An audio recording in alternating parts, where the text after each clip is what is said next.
안녕하세요. 힘들고 어려운 내 집 마련, 내 집 마련의 길라잡이가 되어드릴 내 집 마련의 신 코너의 월천대사 이지연입니다. 반갑습니다. 자, 오늘 상담 주신 사연입니다. 질문자는 고성훈입니다. 성훈님, 묻지마 청약 하지마!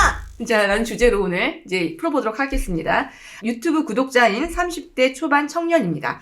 기존에 자본금 없이 묻지마 청약으로 검단 우미린, 루원시티, 하남 파라곤 등 접수해봤지만 다 안 되었기에 당첨되는 것이 어렵다는 것을 알고 작년 9월에 인천 용현 엑슬루타워를 2.5억에 계약 후 입주한 지 한 달이 좀 채 안 되었습니다.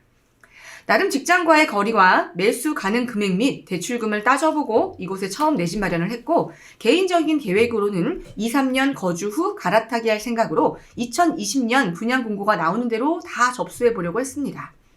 그런데 작년 12월에 검단 신도시 대방 2차 노블랜드 분양 알림 메시지를 보고 확인해 보니 당시 1100여 명이 동시 확인 중이었습니다. 청약률이 당연히 높을 거라고 생각하고 여자친구와 둘이 부동산 및 청약에 대해 잘 알지도 못한 상태에서 84A, 84C 타입에 접수를 했는데 미달로 둘 다 당첨되었습니다.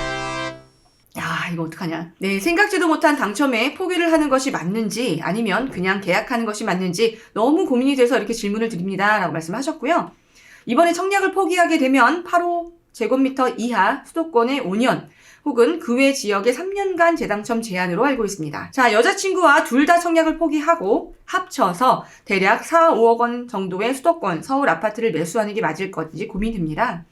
현실적으로 수도권 대출은 40%밖에 안 나오고 여유 자금이 있는 것도 아니라서 둘이 3, 4억대는 가능하지만 4, 5억 원대의 아파트는 거의 안 된다고 생각합니다. 저희 생각으로는 현재 수도권은 힘들다고 생각하는데 여자친구는 서울에 좀 더 애착이 있습니다. 질문 좀 정리해 보겠습니다. 현재 주상복합 아파트 용현 엑슬루에서 분양받은 검단 신도시 대방 2차 노블랜드로 갈아타는 것이 맞을까요? 라고 이제 질문을 하셨는데요. 자, 이 질문에 대해서는 지금 성우님이 당첨된 이 대방 2차 노블랜드 같은 경우는 제가 찾아봤더니 34개월의 공사 기간과 3.5개월의 입주 기간 그래서 3년의 전매 제한이 걸려있는 단지입니다.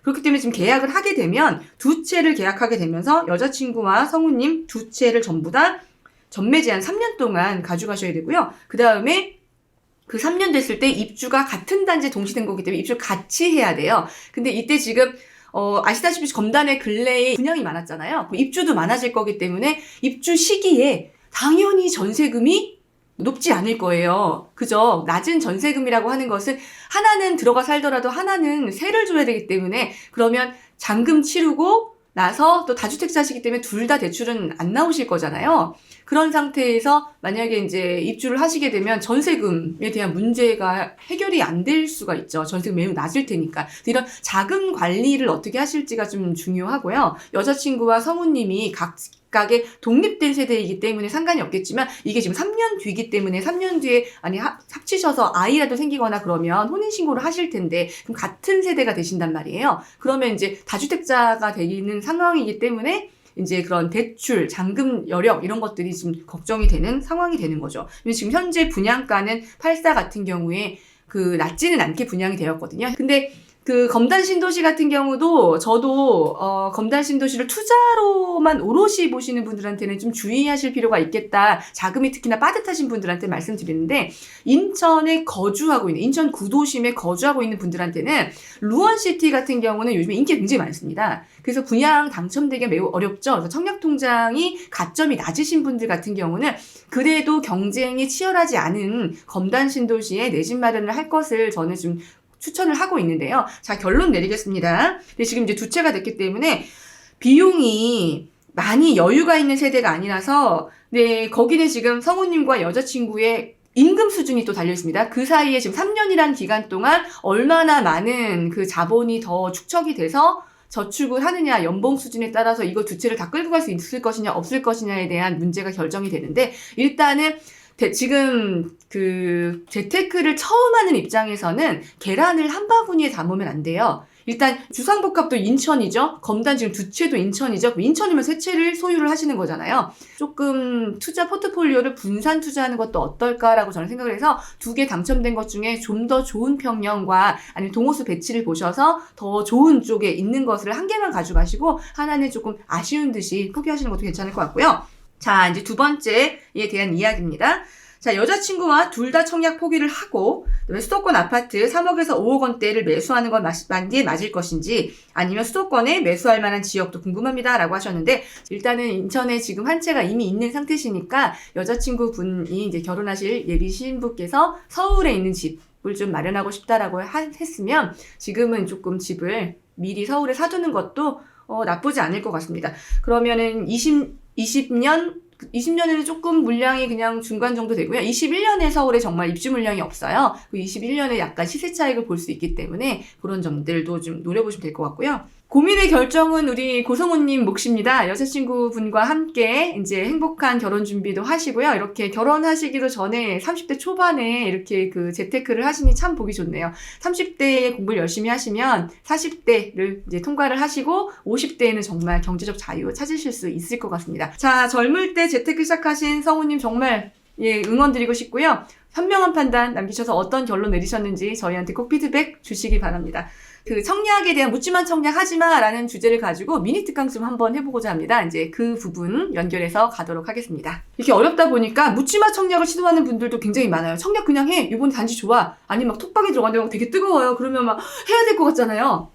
이럴 때 이제 생기는 이런 여러 가지 고민들이 좀 많이 안타까운데요. 원하는 곳에 당첨되시면 너무 좋겠죠. 그런데 그렇지 않은 경우도 문제예요. 비용도 문제고요. 이 청약시장으로 재진입할 수 있는 재당첨 금지의 조항도 있기 때문에 청약을 계속해서 시도하는 것은 매우 좋습니다. 우리는 청약을 열심히 하시는 것이 좋습니다. 그런데 당첨되었을 때 내가 감당할 수 있는지에 대한 그런 팁들 좀 상세히 청약을 신청하기 전에 꼼꼼히 따져보시는 것이 좋습니다. 자, 청약이 당첨됐는데 내가 계약을 못한다. 이게 서울에 있는 아파트다. 라고 했으면 사실 청약통장 날아가는 것보다 그 상실감이 어마어마할 거예요. 내가 서울에 그 아파트 당첨됐었는데 계약을 못했잖아요. 돈 때문에.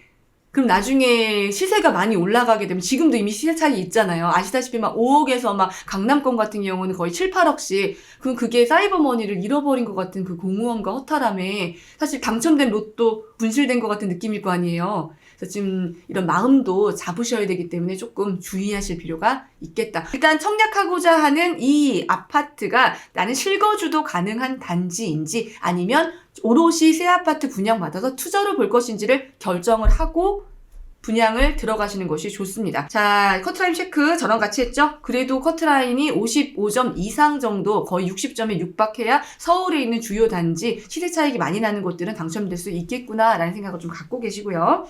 제일 먼저 그 분양 조건을 보실 때 공고문이 쫙 나오거든요. 공고문 분석을 하셔야 됩니다. 그래서 공고문 분석하실 때 대한민국 청약 지도 정지영님, IMF님이 내신 책에 보면 페이지 124쪽에 나옵니다. 여기 지금 나오죠? 예, 청약 공고문을 보고 이렇게 간단하게 표에 한번 요약을 해보는 겁니다. 그러면 정확하게 눈에 한눈에 들어오거든요. 그 다음에 이제 하셔야 되는 게 그 인근에 있는 대장주 아파트를 체크를 해야 됩니다. 대장주 아파트의 시세 체크를 하고 이 대장주 아파트가 내가 청약할 아파트하고 비교를 하는 거예요. 그래서 입주 시기에 이 대장주 아파트보다 내가 분양받은 아파트가 더 입지도 좋고 브랜드도 좋고 뭐 더 신축이다라고 하면 이 분양받은 아파트의 시세가 이거보다 지금 현재 대장주보다는 더 비싸지겠죠.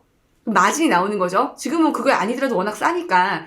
자, 반대로 대장주가 주변에 딱히 없다. 그래서 약간 뭐 10년 차라든가 20년 차 아파트 구축들만 많고 그런 단지에 이게 분양을 한다라고 하면 정말 이거 새 거가 더 날개 달겠죠? 반대의 입장에서 분양하는 아파트가 기존에 있는 아파트보다 브랜드도 떨어지고 입지 여건도 열악하다. 단 이제 분양하는 새 아파트다라고 하면 2년, 3년 뒤에도 이 대장주 아파트는 못 이기겠구나. 근데 대장주 아파트를 따라는 가겠구나라는 생각으로 이제 접근을 하시면 되겠습니다. 그러면 청약을 해야 될지 말아야 될지 이제 전략이 떨어지시죠? 자, 그 다음 두 번째, 계약금 꼭 있어야 돼요. 그죠?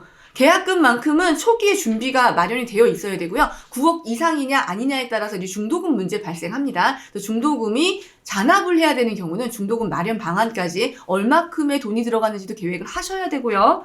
자, 그 다음에 만약에 9억 언더의 분양을 받았기 때문에 이제 무주택지라서 이제 중도금 사인에 문제가 없었다라고 하면 계약금만 가지고 이 계약을 끌고 갈 수가 있잖아요. 그러면 이제 잔금 계획, 잔금 때 어떻게 해야 될지를 고민을 한번 해봐야 됩니다. 그러면 그 인근에 일단 지금 현재의 전세 시세를 체크를 하시고요. 분양받은 단지가 입주 시점에 인근 지역에 분양이 입주가 얼마나 많은지를 한번 따져보세요. 입주가 많으면 전세가 아무래도 좀 가격이 떨어질 것이고 입주가 없으면 전세 가격이 좋겠죠. 그럼 그거에 따라서 내가 혹시라도 입주 때 잔금이 부족하게 되면 전세를 맞출 수 있을까를 고민해 보시고요. 아니면 대출받은 금액 40% 하고 계약금 내셨잖아요. 그거 남겨놓고 플러스 월세로 줬을 때 이제 모자른 돈이 되는지까지도 한번 플랜 A, B, C까지 내가 입주할 때 잔금 계획, 그 다음에 전세를 주었을 때 잔금 계획, 그 다음에